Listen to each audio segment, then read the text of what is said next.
I'm Dr. Vanessa Sinclair, and this is Rendering Unconscious. My guest today is Dr. Hannah Zeavin, a lecturer in the departments of English and History at the University of California, Berkeley. Her new book, The Distance Cure, A History of Teletherapy, is a transnational social history of therapies deployed beyond the classical consulting room. Visit her website, zeavin.org, that's zeavin.org, for upcoming events. You can also follow her at Twitter, at hzeavin, that's Hzeavin, at Twitter. Rendering Unconscious is also a book, Rendering Unconscious, Psychoanalytic Perspectives, Politics, and Poetry, from Trapart Books 2019. For more information, you can visit our publisher's website, trapart.net. That's TRAPART.net.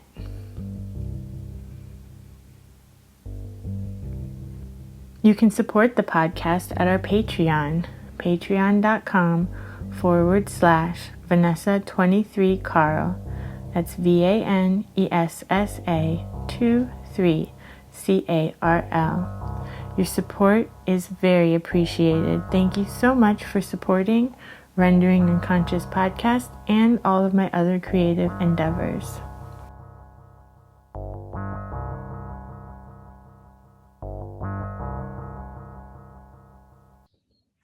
Well, I'd love to just begin by saying thank you so much for having me.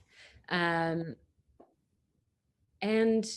one thing I was thinking of that maybe we could talk about, because I know it's also an interest of yours too, or more than an interest, is the sort of strained relationship between the occult, psychoanalysis, and also teletherapy. Oh, cool. Well, tell me more about that.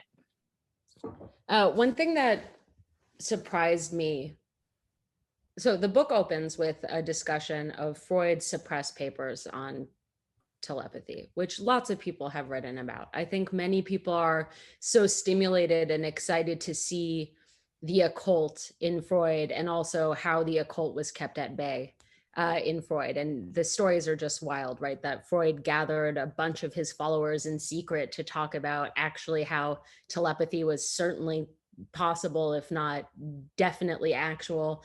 Freud, at the end of his life, remarked that he had wished he had, worked on telepathy instead of psychoanalysis, and was a card-carrying member of, a number of organizations that were oriented this way, both in England and I think also the United States. He was like an honorary American member. But one thing that really surprised me in elaborating this book was that moving from Freud's very real experiments with telepathy, with seances, telepathy and teletherapy keep crossing each other. And so sometimes people will say the title of my book, The Distance Cure, A History of Telepathy. And I love that because it keeps coming up again and again, where the idea of speaking at great distance from one another is collapsed into the idea of thought transference, of speaking at no distance from one another, even if the distance is still physical.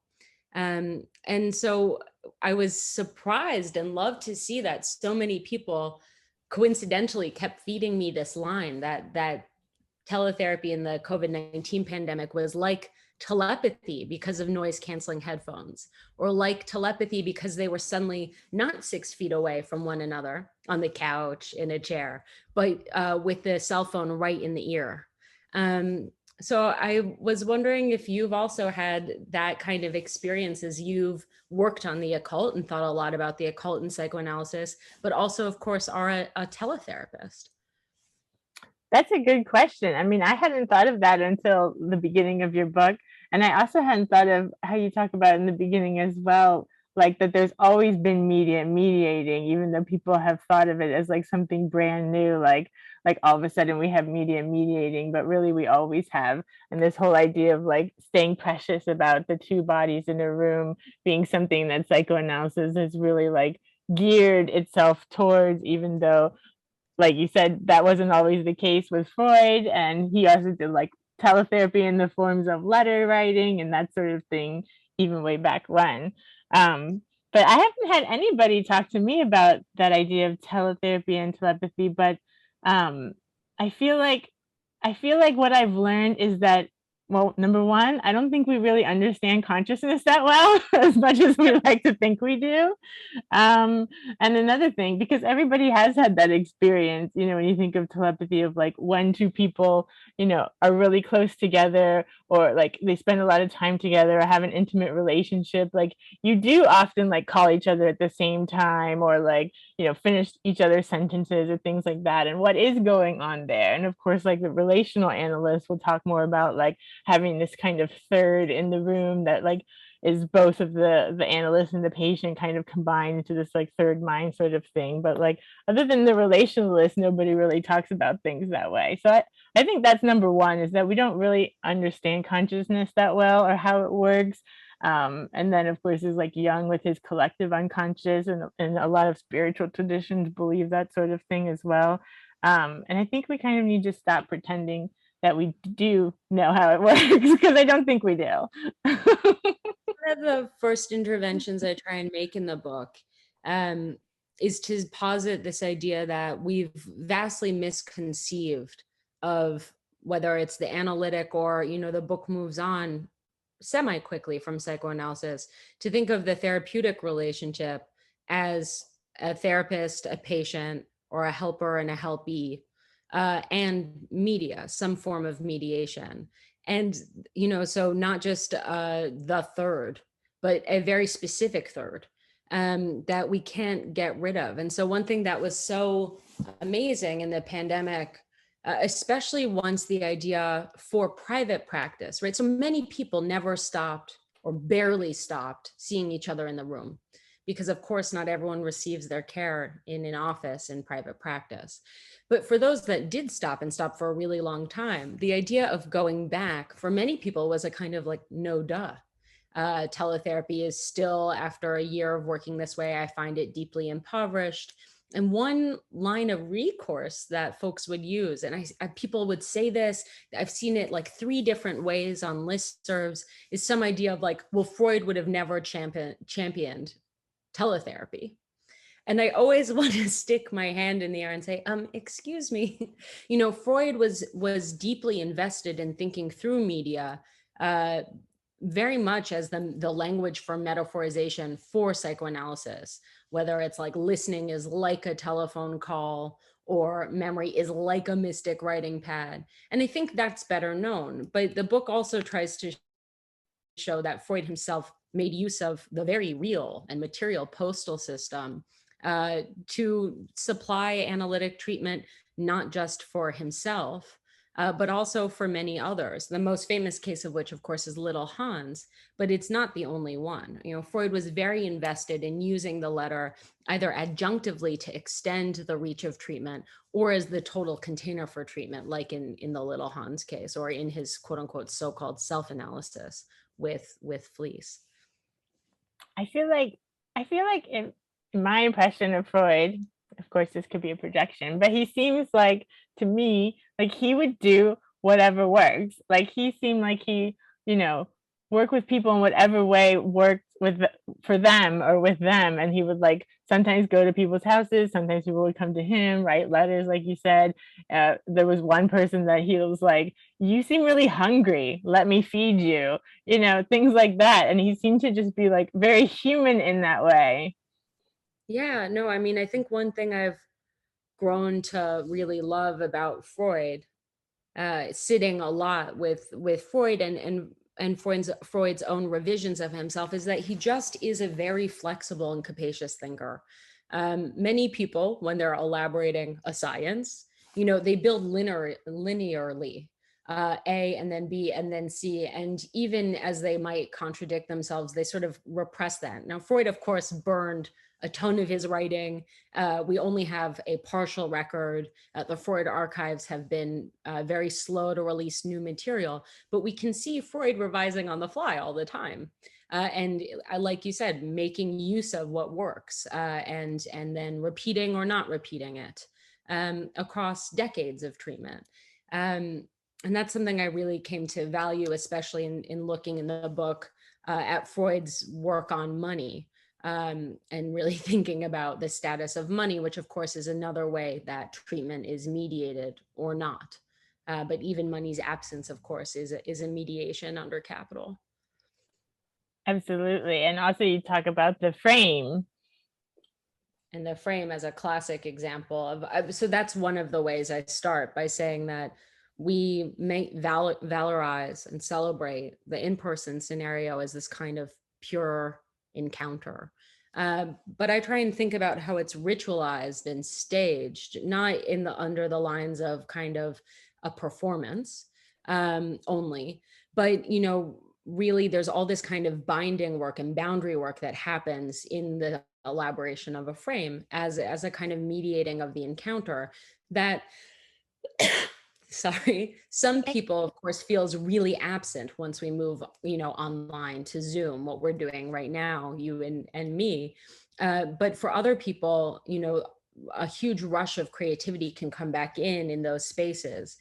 For Freud, with the letter, there was all kinds of reubstantiation of the frame, including a kind of recourse to imagining or fantasizing being together in the room, but not only.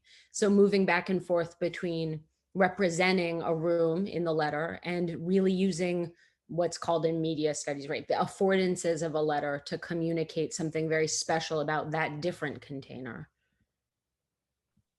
Yeah, and I love how you talk about how teletherapy has evolved alongside of therapy, like since the beginning, like it's always been there.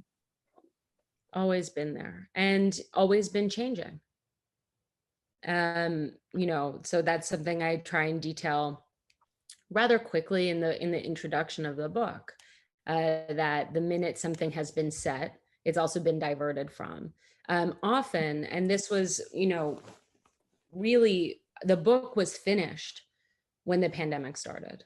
And we can also talk about that if you want, like what the pandemic taught me. And so I was able to write a coda that reflects on some of the very early clinical work happening under the sign of both the pandemic, but also the uprisings of now 2 summers ago, if we decide that the end of August is no longer summer, in 2020. And when the book was finished, it was clear to me before the pandemic that teletherapy often asserts itself and reasserts itself in relationship to crisis. That one of the very first things that happens is that work, the sort of therapeutic work, gets interrupted in crisis, and then that people try and find a way, like what you're saying about Freud. And sometimes those ways are deeply pernicious, right? They are about profit motive. They are about batch processing patients in order to increase bottom lines. But in other moments, it's deeply moving activist work that's about making a new form of care, or a new form of what I call in the book distanced intimacy, that allows the work to go on. And that's also what we saw in the pandemic, both so far. I mean, the pandemic, which is deeply ongoing, that on the one hand, there was a huge rush to what I'm starting to sort of not anymore jokingly call big therapy, a huge explosion of B-series funding for apps for telehealth and including teletherapy. And on the other hand, all kinds of exciting and new ways that patients were able to meet with their therapists, whether or not they'd ever met before in person. Yeah, so what a timely book to have come out. Like you said that you were finishing it when the pandemic was starting. So of course you didn't know that was going to happen, and that all of a sudden there was going to be like a teletherapy boom, at least in our field. So what was that like for you, and what have you learned since then? I think there's no way to say what it was like for me on the grounds of just the book. I mean, I think like everyone else, all of a sudden life ground to a halt. And a new form of life immediately had to be elaborated. I was in the Bay Area, where I still am, haven't left since March 13th, 2020. all of a sudden I had been teaching a 100-person lecture class on the history of Silicon Valley. I came home and we didn't leave the house again. I have a young child. My young child also didn't leave the house again. We were in lockdown. California is the sense of COVID states in the country, like 50 out of 50. We had the most intensive rules, the earliest. But so that was what life was like. And then very quickly, the book was out of my hands. It was under review. And so I wasn't actively working on it, but I had all of these interviews and connections with clinicians across the country and across the world. And so I followed up with them and started talking to additional people about what this shift was like to, not just teletherapy with one or two patients because someone moved away, but an entire practice online or on the phone, and how people were making do in that way where, of course, the work intersects with life, even if the consulting room is held out as a kind of bastion of the neutral, or where the social doesn't necessarily come in for some people. This was nonetheless an obvious impact. And so that in a way is very different from something that I talk about in the book, like the suicide hotline case, where, people are using the hotlines, but they're also doing everything else off the phone that isn't, calling on the phone. They're having a sort of other set of textures beyond the phone. It's much more like, the World War II case or the war in Algeria case that I talk about in the book's second chapter, where it was another moment where a kind of distance was everywhere and a reliance on media was pretty total. So I can't even say that this was the first time where suddenly those of us lucky enough to, of course, for it certainly wasn't total, were living behind a Zoom screen.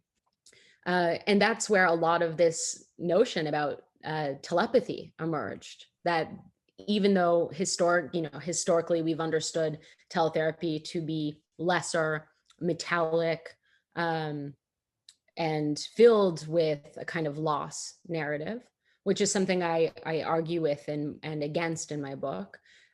People were starting to find something else emerge, right? Which is that it works first and foremost, and that it also presents new forms of interaction and new forms of relating over distance. And so in that way, the argument of the book held up under this latest test, however extreme.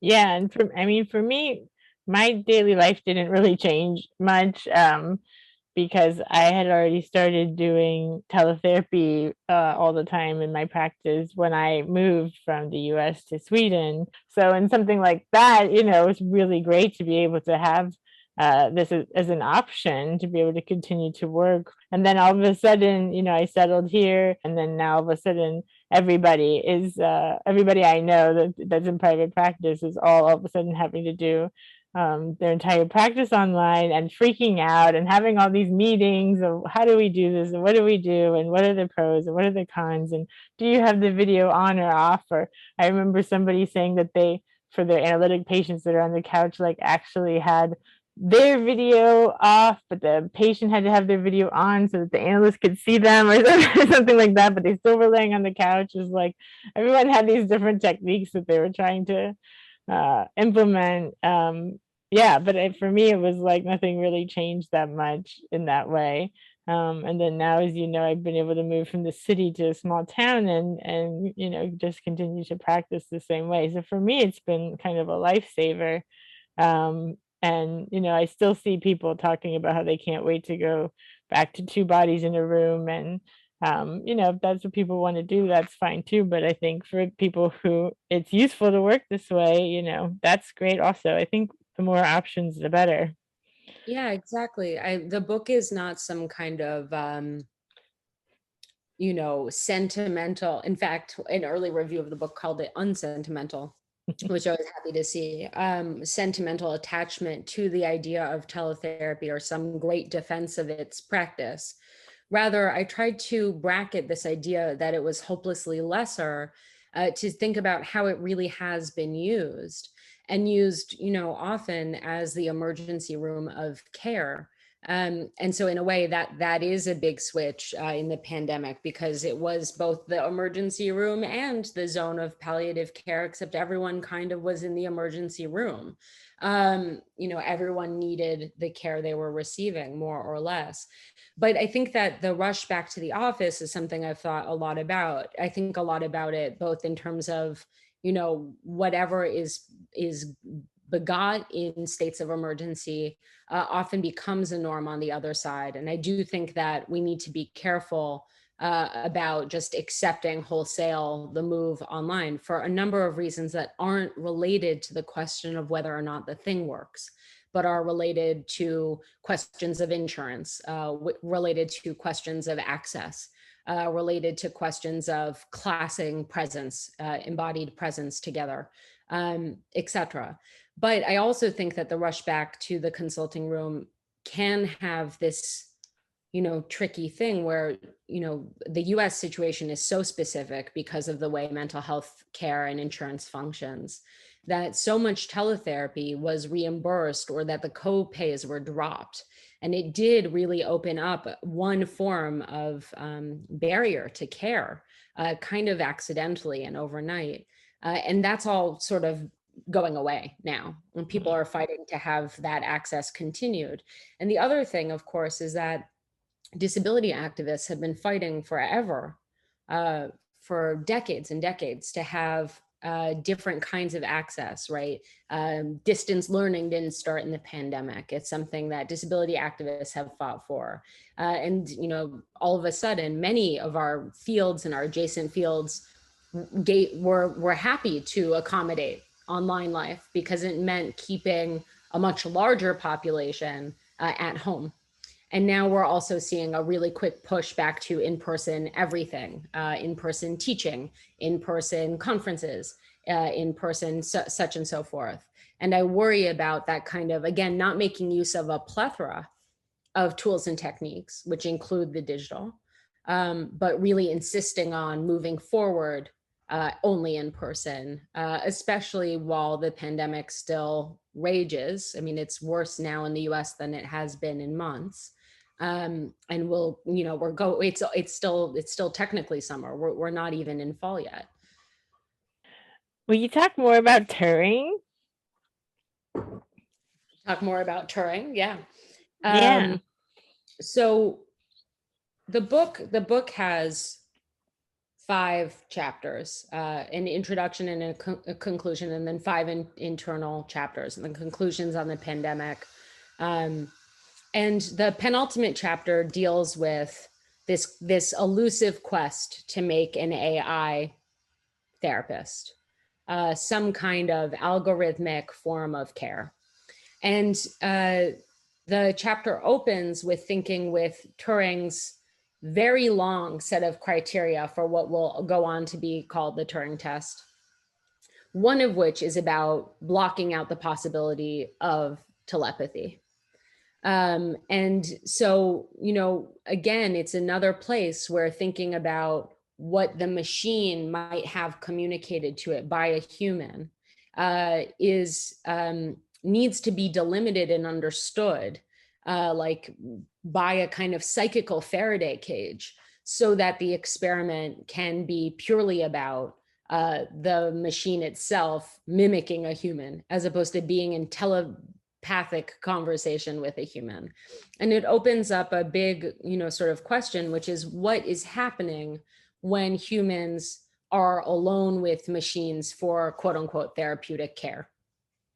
And I come up with a theory of what's happening, which is what I call auto-intimacy, a kind of closed circuit of the self run through a machine.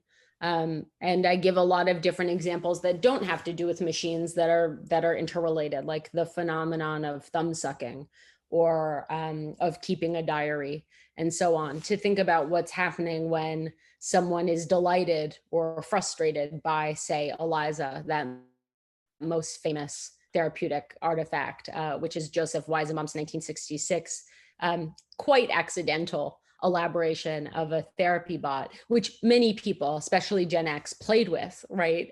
Much after the fact in the 1980s online, and remains a kind of signal case of many of the panics that surround AI therapy, but also teletherapy, which are not exactly coincidental, but some idea of a loss of humanness. And for me, the panics around an AI therapist are not quite that. They're not quite about the fact that it's not a human, but precisely more about, data, privacy, confidentiality, and many other things that also go wrong in the human to human encounter, but now are being scaled up quite vastly. And so instead of one leak from an analyst at a dinner party, you would have, hundreds of thousands, if not millions of users' data being made vulnerable. And people who are more vulnerable and are having these tools marketed to them. That's one of the concerns. And the other is that so much of the AI therapy and algorithmic care space is marketed as a kind of wellness. That's all about kind of bringing oneself back into a better health for something else, the something else there being work. And, this kind of hashtag self-care, which is a total defanging of and depoliticization of a much more radical notion of self-care, to prepare the worker for going right back to work, which is of course something we see in Freud too, with Freud's adage, right, that psychoanalysis is to prepare you for health being the capacity to work and the capacity to love. But in 2021, we've lost love and now it's just about work. Yeah, and it's also like the difference between like work is something that you're like inspired to do or something that you're really like passionate about versus like work just being like a cog in the big capitalist corporate machine. Yeah. And, in Freud's moment, certainly, I mean, this is where the charges of Freud only caring for the bourgeois class come from, right? There were plenty of people who had that relationship to work, and for whom psychoanalysis was withheld or not meant. And then Freud has this revision, right? And this is the brilliant and beautiful book by Elizabeth Danto, Freud's Clinics, right? Where suddenly actually there is a huge turn in psychoanalysis after World War I, at the start of the Spanish influenza, to caring for those beyond the initial remit of psychoanalysis, which was successful, which did happen, and then of course was destroyed by the ascent of fascism. Yeah, so what do we think about that kind of doubling in history? It's like a similar thing. There's a huge push towards like psychoanalysis for the people in the midst we're having this pandemic. Well, I think it's a fantastic echo, and then the question is, how do we safeguard it and expand it? I think there are really, this is one reason to be a student of history, is to see how things were done in the past, how these free clinics, these voucher systems, and again, I just highly suggest everyone go pick that book up, as well as A People's History of Psychoanalysis, which also deals with many other iterations of activist care that come from the clinic and go outward. I think that those are the lessons that we need to be studying now as people start to make these more radical clinics again that come from a kind of psychoanalytic background, but like Freud says in that sort of famous stump speech, Lines of Advance for Psychoanalysis, aren't only going to be psychoanalytically oriented. They're going to do other things too, whether that's like a space like the Green Clinic in New York, or things that people are doing in their private practices around sliding scale or low fee or no fee treatment.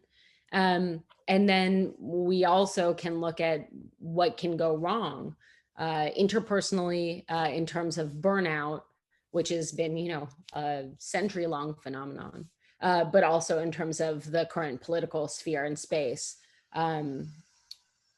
where there is also that parallel too, of course, of what came after. And we've been sitting with that question, I think, for quite some time. And I don't think it's wise to just make neat equivalences between, Nazi Germany and then Vienna and our present. But I think there's a whole host of things to be learned from those who accomplished that radical revision in psychoanalysis so early, only to have it totally lost. Yeah, totally devastating. Maybe it's a good time to talk about Phenomen, because you talk about Phenomen a bit as well, and it's thinking about the role of the radio in nation building, Yeah. psychiatric nation building. Yeah, the Fanon case is in that second chapter, which deals with many different experiments with the radio. And Fanon, I think is so importantly remembered as a decolonial theorist, and really was also a psychiatrist who died just before he was able to start training to become a psychoanalyst. Died so young, and left such a huge record. And the case I look at is the shift in the use of the radio in Algeria, and Fanon's writings about it, which is not just about how media might cure. And again, the book is called The Distance Cure, but I push back on the notion of a cure. And but also how the radio shifts quote unquote pathology, shifts fantasy, shifts gathering. And one thing I really take from Fanon seriously as a lesson is that it's not necessarily about a kind of perfect medium that then gives you a kind of perfect treatment. So one thing that comes up a lot in the current pandemic, and I return to Fanon quite extensively again in the Coda, a lot of worry about glitch, or a bad signal, or having to say, can you hear me? Can I hear you? Can you see me now? Which gives rise to all kinds of ways of thinking about what's coming up for both the analyst and the patient, the therapist and the patient, when those breakdowns happen in the setting, in the frame, which is now digital, although many people are also choosing only to use the phone. And I build off of Fanon, or I follow Fanon in thinking about something called the medium inside, where for Fanon, it wasn't that the radio had no noise and was all signal. It was precisely that there was so much noise that it allowed for kind of new collective identities to be built around speaking as if one had heard signal from the radio, but in fact, you sort of transcribing or translating the noise of the radio, which had a whole massive impact on political identity and a revolutionary identity. And so thinking again about, well, what if there is attendant loss, or what if there's attendant glitch, or what if it's a pain to speak over these various digital mechanisms? And what if that's the thing that allows for a different kind or a new kind of work to begin, whether that's happening in the relational dyadic, which I revise to be a triadic always, scenario, or something at greater scale. And, there have been lots of folks trying to think about what things like Twitter are doing to the psyche, whether it's Jacob Johansson's work or Richard Seymour's work.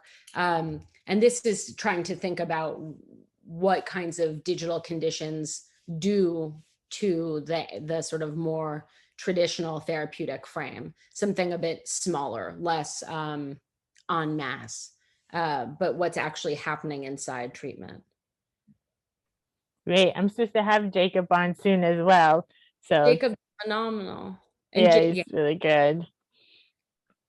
And when you were talking before about like the AI therapist, when you were talking about them being like kind of, autodidactic or auto intimacy.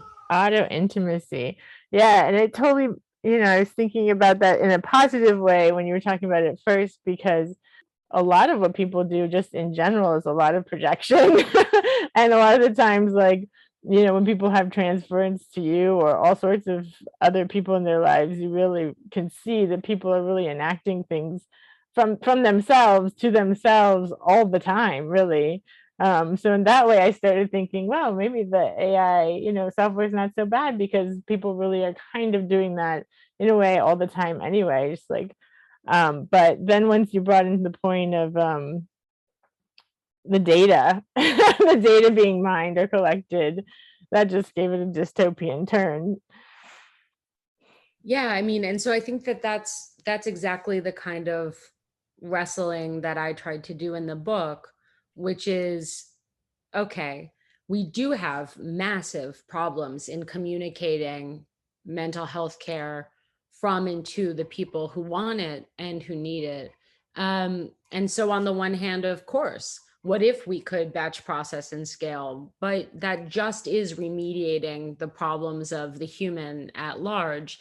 And, it's not going to just stop there.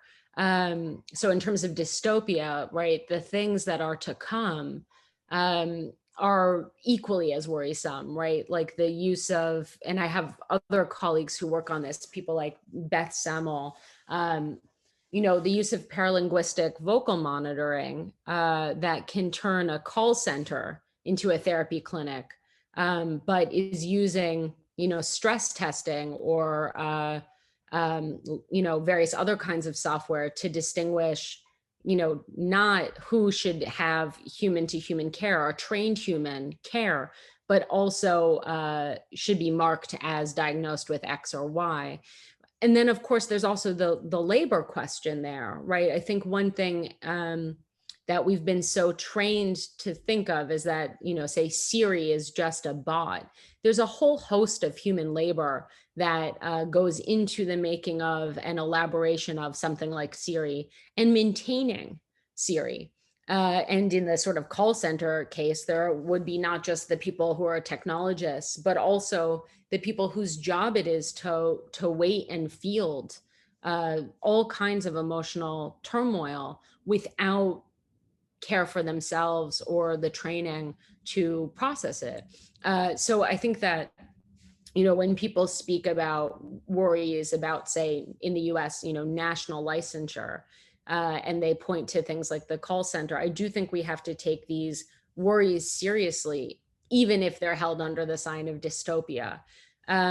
But also look at how little has been accomplished in this space since the 1960s, so that we're not overhyping the technology as capable of something that it's just not capable of. So even things like WISA, Google's AI bot, which comes with an adorable penguin, so that you're having therapy with an algorithm that has the avatar of an adorable blue penguin. Very quickly, they're going to kick you from the AI to a human if things go wrong, and things can go wrong. It's so interesting. I can't wait to finish the book. I got it just at the end of last week in the mail, so I've started it, but I haven't gotten all the way through. But this is a book that I'm really excited to finish reading cover to cover. Thank you so much. Well, thank you for writing it. What made you decide to start on this work? My cute answer, of course, is that it's multiply determined. On the one hand, intellectually, I was sitting with two pretty what felt like separate interests. One was a deep investment in psychoanalysis and its history and psychology's history.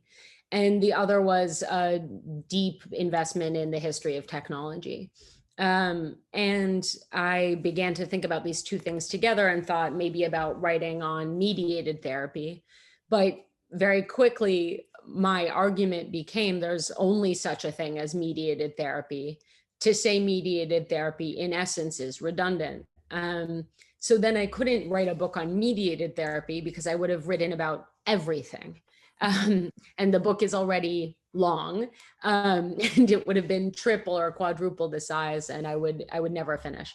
So I decided to delimit to the question of teletherapy at a moment when that quote unquote ecosystem was just really getting going. The smartphone was becoming ever more ubiquitous in the United States context. And there was this idea about pushing into text therapy, e-therapy. It was about to be called sort of telehealth as a big ecosystem. And, Talkspace and eventually BetterHelp joined, blanketing New York City subways with those ads. And that's when I began to go backwards, kind of like archaeologically, though it's not a media archaeology and it's not a psychoanalytic text, but going backwards and backwards, and began to catch each of these cases, some of which I knew about and have been written about, like Eliza, who's there in the book. She can't not be, she in scare quotes. But other cases that really had been undertold or not really told at all, like the history of the suicide hotline, like reconceiving of Freud's, work with the letter as a form of proto-teleanalysis. It's not that no one had ever thought about little Hans as a case. Of course, Jenny Stewart's work there is amazing, but to say, and it's a teleanalysis, and here's what that gives us, was important to me.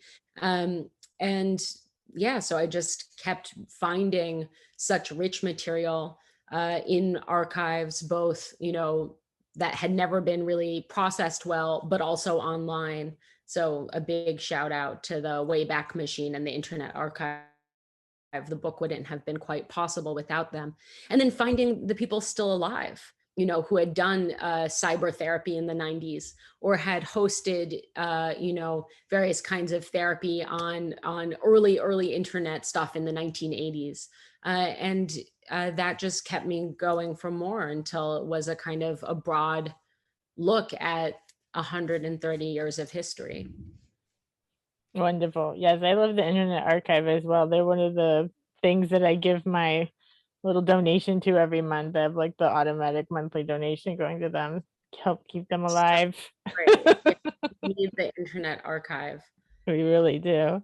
And like you said too, it's not just therapy that's like this now, but like a lot of people are getting like medical care this way. Like I know here in Sweden they have like an app, and if you have like a rash or something on your arm, you can like take a picture of it and it'll send it to a doctor, and they'll tell you like if you can buy this cream for it or if you need to come in and things like that as well. Yeah. No, I mean, a colleague of mine, Jeremy Green, will have a book out, I believe, next year on the history of telemedicine, and has written beautifully. I mean, you look it up, a beautiful essay in the Boston Review early in the pandemic about what it's like to both provide medical care that way and also its pitfalls and problems for various kinds of patients. And again, right, on the one hand, we cannot push to get rid of this access. It has opened up so many avenues for so many people to receive care that they hadn't before. But also, we can't fall at the same time for this kind of democratizing logic of corporate telehealth, whether it's medicine or therapy, because that's not the future of care that we want. And comes with this whole host of problems I've already enumerated. So really holding both those sides in mind is more difficult. It's not a fun and easy soundbite. It's a both and. And the marketing, of course, is so persuasive that this is the only future. And so I think we have to really contend, whether we're clinicians or historians or both, with where we've been and where we're setting ourselves up to go. Yeah, and do you know, like you said, in the US, it's more complicated because of the insurance, and people are licensed in certain states and are not supposed to practice across state lines. But then with like the pandemic happening, like I know people, colleagues who's like say their patients were at college in New York, but then they had to go back home to, Oklahoma or California or Texas or something. And like, what is the clinician supposed to do then? Like, is the person supposed to lose their treatment or find someone in the area when they're going to go eventually back to New York or whatever state? Do you know what happened with that, and like with like the logistics of all of that? Or like you said, they're thinking of doing like a national kind of licensure or something now? Yeah, so I think on the one hand, a lot of folks are pushing for that national licensure. They want they want that problem to disappear. And that problem, of course, centers on the question of liability, and often suicidality and suicide is the litmus test. And that emerged again and again in my research. I thought I was going to have a chapter on the suicide hotline, and it becomes a kind of legal question and again litmus test for how to do therapeutic work over distance. And college students actually are often the example of why you would want a national licensure, but also why universities, et cetera, get very worried about litigiousness around distance treatment. And that's been true since at least the 1980s, which I talk about in my book, starting at Cornell and moving outward. So I think one thing to say is that a number of the defining norms, whether they be legal or medical legal, around what platform you can use, at what distance, from whom, all sort of were put on hold in the pandemic. There was just a kind of waiver as people negotiated. But even before the pandemic, there were reciprocal licenses between some states, and you could read the delimiting factors however would best suit you. So there was a lot of built-in interpretive flexibility, if you would, to the law. You can practice in California from New York up to, say, 30 sessions, but it doesn't say 30 sessions a month or 30 sessions a year.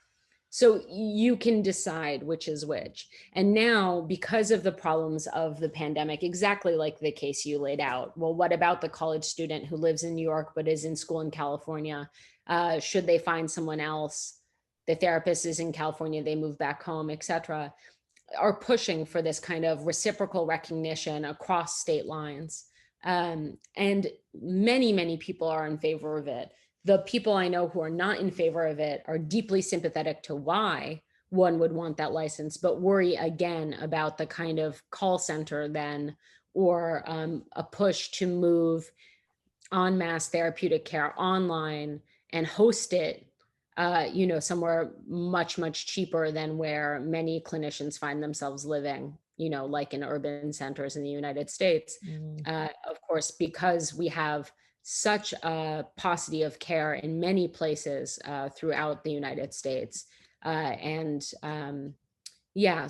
that's something we're going to watch. I mean, there are many people advocating for it at this moment, and we'll see what happens with it. Yeah, that'll be really interesting to see how that turns out. And of course, it's different everywhere, because other places, other countries don't have this kind of issue of state lines and that sort of thing. So that in that case, it's like a specific kind of American issue. No, it is a super American specific issue. State lines, of course, but also the way it interrelates with insurance. Is doubly very American. Of course, there are other places in the world where there are concentrated numbers of professionals and experts, and teletherapy has long been the only way that much of a country might receive care. And again, the book tries to show that far from being a new concern, whether pre-pandemic in the moment where therapy is available on your smartphone, and now where we really associate teletherapy to the pandemic, it really truly is as old as psychoanalysis itself. I love that. Was there anything that we didn't get to that you wanted to be sure to mention? I know you've been doing a lot of events and things lately. Do you have anything else coming up, or is this kind of... Well, so this coming Thursday, September 2nd, I have an event with Orna Goralnik at McNally Jackson, but online, virtual. And then there will be a number of events throughout the year. One next February at the Freud Museum, I'm especially really looking forward to, because that's will be such an amazing thing to speak about Freud while also being hosted by the Freud Museum. But all of the upcoming events are available on my website, zeavin.org, or you can follow me on Twitter at @hzeavin. I post these things from time to time. Cool. Fantastic. Thank you so much, Vanessa.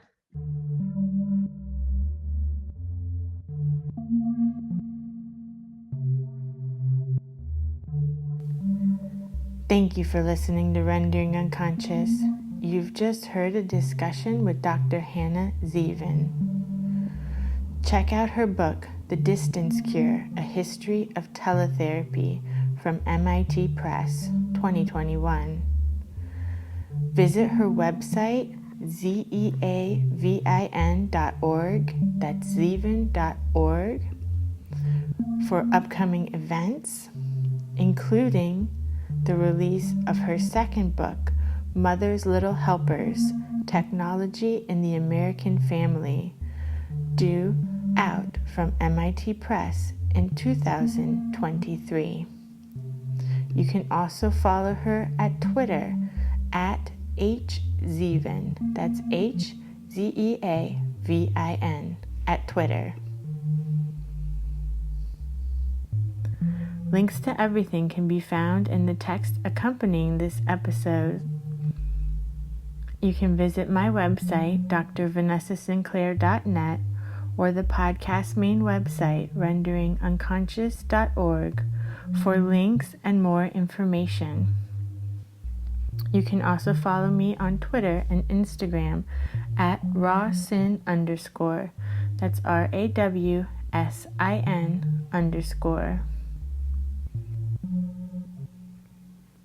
You can support the podcast at our Patreon, patreon.com/Vanessa23Carl. That's VANESSA23CARL. Your support is very appreciated. Thank you so much for supporting Rendering Unconscious podcast and all of my other creative endeavors. And now, These Boots. Just got a brand new pair. A song from the new album Conceive Ourselves, a collaboration I did with Pete Murphy. You can find this and all our music at Highbrow Lowlife's Bandcamp page. That's highbrowlowlife.bandcamp.com. Enjoy.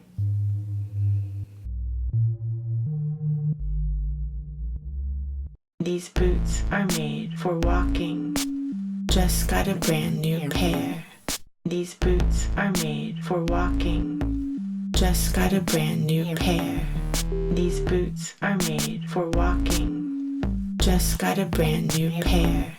These boots are made for walking. Just got a brand new pair. However, one of these days, these boots will drug the psyche of us all. Drug the psyche of us all. Drug the psyche of us all. These boots are made for walking. Just got a brand new pair. These boots are made for walking. Just got a brand new pair. These boots are made for walking. Just got a brand new pair. These boots are made for walking. Just got a brand new pair. However, one of these days, these boots will drug you. One of these days, these boots will drug you. One of these days, these boots will drug you. One of these days, these boots will drug you. Drug you. Drug you.